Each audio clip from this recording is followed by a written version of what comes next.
guys, welcome back to my channel. Today we're filming a chatty get ready with me / life update / testing new makeup. So if you guys are interested in hearing what's going on in my life in the next week or so, then just keep watching.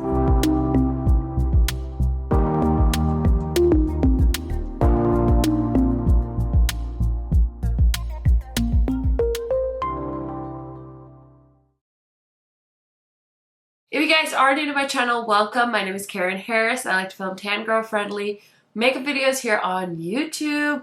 I post quite often, so highly recommend subscribing, turning on that bell so you're notified every time I post, and without further blabbering, let's get into it. Okay, you guys, I'm so excited because the brand Glaminatrix Cosmetics is launching a new palette. It is their Sugar and Spice palette, and it looks like this. So I did go ahead and shoot some close-ups as well as swatches for you guys so you can check it out. I did go ahead and swatch all the mattes together, and then the 3 colorful pastel-y shades down here, I swatched those together, and then the shimmers. I will say first impressions just based off of the swatches, the shimmers are the thing that really excited me about this palette.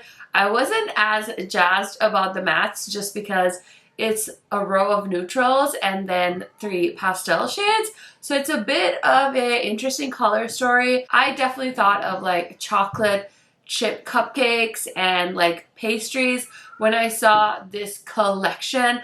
The pastels remind me of the frosting on cake. So I don't know if that was the vibe they were going for, but that's definitely the vibe I got. So this palette is going to launch on August 6th at 8 a.m. AEST time, which I will put the time zone on the screen, and it retails for $57 USD, and you can use my code KHMAKEUP, which is an affiliate code, to save an extra amount on the palette or on anything else on the Glaminatrix website. So very, very excited. I want to play with this. I want to put it on my face. So let's go ahead and do that. Now I did go ahead and prime my eyes with the NYX SFX white eyeshadow paint because I wanted to play with the pastel-y shades. So you guys know I am notorious for having a hard time with pastels. So we're going to do our best. We'll see how it goes. Okay, so I'm going to start off with the Spectrum brush, and I want to go in to this mint shade. Oh my god, I almost like dropped this. We're going to go into the mint shade, and I'm going to push that into the inner corner and build that into the crease. I kind of have an idea of what kind of look I want to do with this, but I am very, very skeptical about how these pastels will show up on my skin tone. And yeah, I am gonna try not to talk too much about the palette because I do have a quick life update to share with you guys as well. I meant to film this kind of in a separate video, but I might not have the chance because I'm just a little bit short on time. Summer is just a crazy time of year in our family, and now with 2 littles, it's just been a lot of change for me and like getting used to, and I try to do a lot with the girls, especially because my older daughter can like walk and she's starting to talk as well, so I like to keep her occupied during the day, and we do a lot of different activities. But basically what's happening next week is I'm actually gonna have a surgery, and basically I developed a belly button hernia when I was pregnant with our first daughter, and it came kind of towards the end of the pregnancy, and I didn't know what it was. But anyway, I had a hernia and I didn't really think too much about it, and then I got pregnant pretty soon after with our second daughter, and the hernia was around the whole time. And so I went to a general surgeon because our second daughter was born via C-section, and so I had a consult with the surgeon, and they said, well, we can't repair it during your C-section, which honestly I was kind of bummed about, but what he had said was, I mean, kind of logical. He basically said that, you know, when you have a baby, your skin stretches out, and they don't want to repair the hernia until your skin kind of goes back to normal. So I am now almost, it'll be exactly 3 months postpartum the day I have my surgery. And yeah, I'm gonna get it fixed. So I just wanted to mention that to you guys. I want to normalize belly button hernias and like hernias that people develop in pregnancy. I feel like before I had this, I just thought a hernia was something like older people got, because I just never really heard of people my age getting hernias. And now I have one and I hate it. It's totally distorted my belly button. It looks so weird. I guess I could try and find a picture maybe of a hernia and put it on screen for you guys, but I'm definitely not comfortable sharing my hernia. But it definitely just looks like my regular belly button is an outie, and it just looks like a little, it almost looks like a nipple on your stomach, and it's just not cute. And the only way to fix it is to have surgery. So basically a hernia is a hole in your intestine, or like the lining of your stomach, and it's basically your bowels like popping out. I'm sorry if this is grossing anybody out. It's really not that gross. I mean, I'm pretty squeamish, but it's really not that gross. But it is when your bowels pop out of your hole in your stomach, and it can be pretty painful. Mine is not right now, but that's because I kind of wear like high-waisted clothes that kind of help keep it in. But I've noticed sometimes if I'm just wearing like my pajama pants or anything that's like lower waist that's not holding it in, my hernia will get really sensitive. Right after I had had my baby, a few weeks after that, I had a bit of an incident where it was popped out and it was being really sensitive because the bowel was kind of like really sticking out through that hole, and so it was very sensitive. I was really worried. I ended up having toxic shock last summer, and so anytime I don't feel right and it's something internal, it really freaks me out, really freaks my husband out. So he was like, please, you need to go to the doctor. And of course it happened to be like 8, 9 o'clock at night, so I had to go to the ER, and with 2 little kids, it was just such a mess. And so luckily my father-in-law took me, but we had to wait almost 2 to 3 hours to get seen, and all they had to do was pop it back in. So basically, if this is the hole, the bowels come out, and then you just take your finger, like I can literally feel the tear in my stomach, and you just push your intestine back in. So they recommend you can like wear a belt, or I've just been wearing like higher waisted clothes, something a little tighter to just keep it in. So yeah, ever since I got it and ever since I got my surgery scheduled, I've talked to a lot of moms, and a lot of women actually have it. So it's not that uncommon, but they basically don't recommend getting it fixed until you're sure you're done having kids, because basically if they repair it and I get pregnant again, it could rip again, so it's kind of pointless.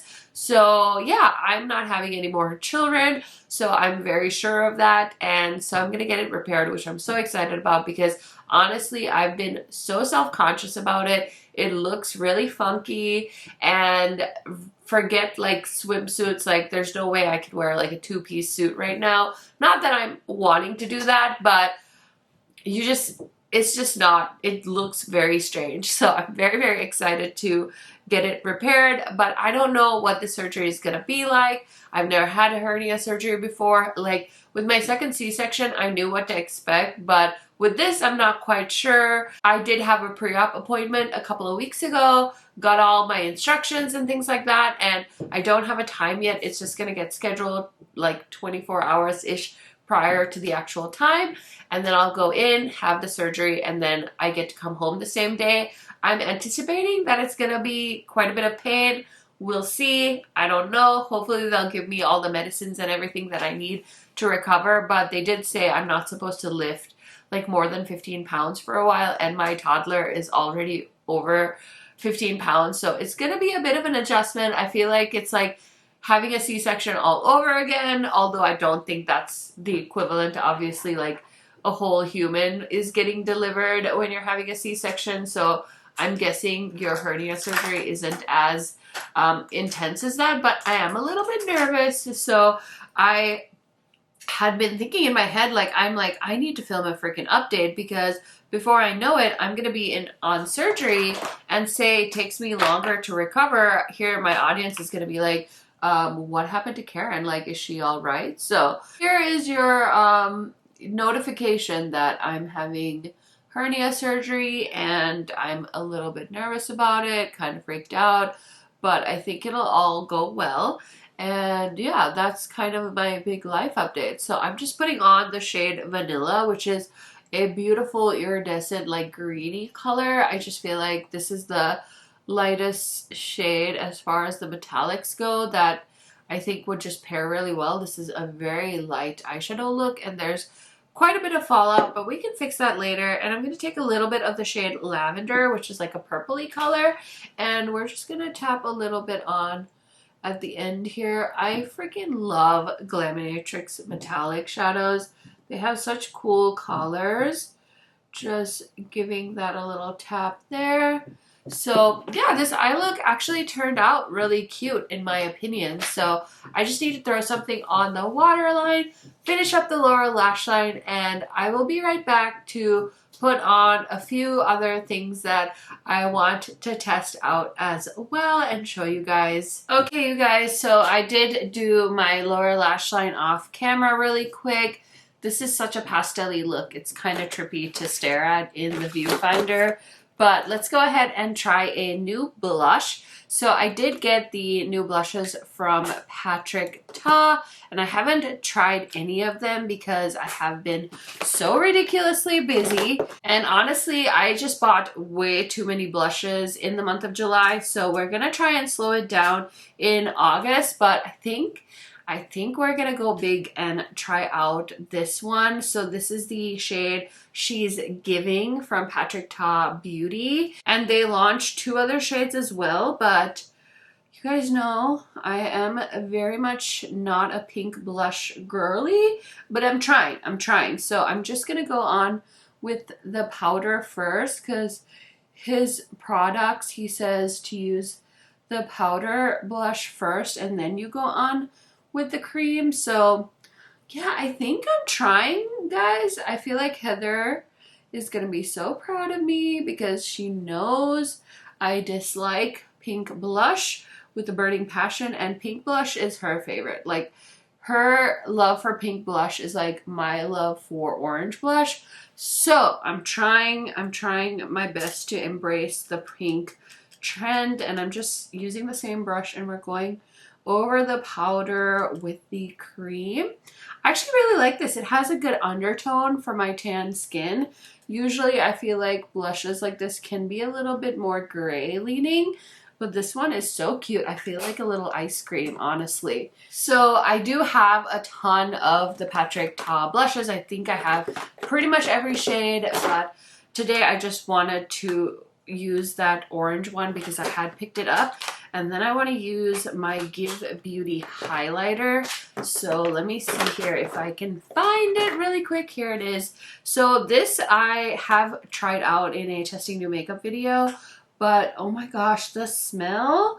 Has anybody told you how smelly this is? It literally smells like straight up baby powder. I kind of really hate it.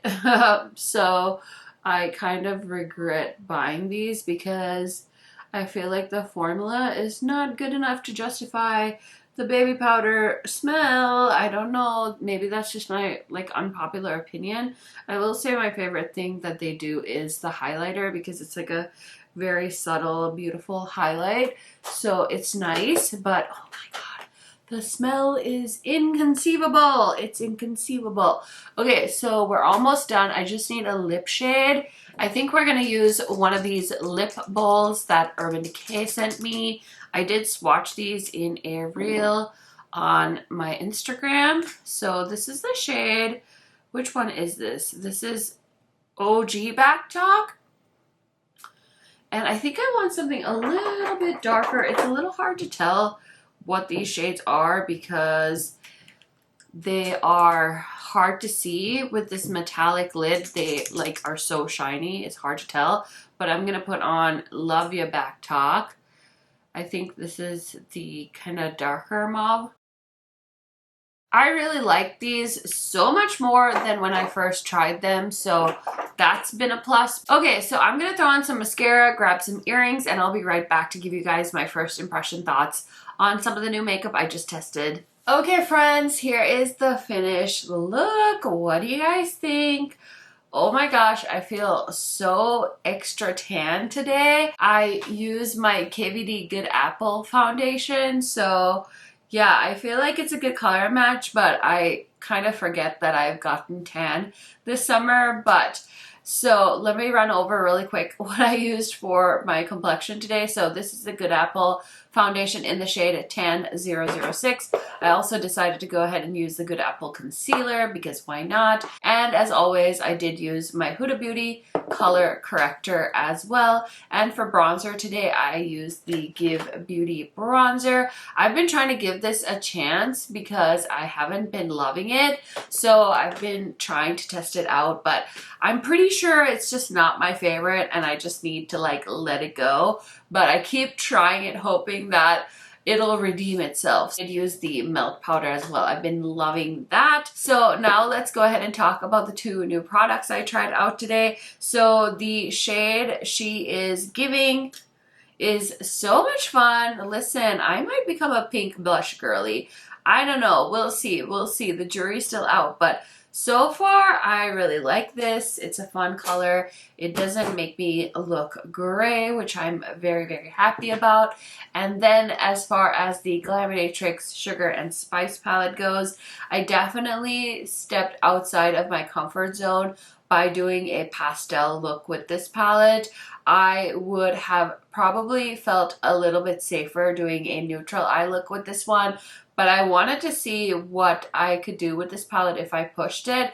And I feel like this is a really pretty, very soft, spring-inspired look that is absolutely beautiful. The metallics feel really nice in this palette, so I'm definitely excited to play with it some more.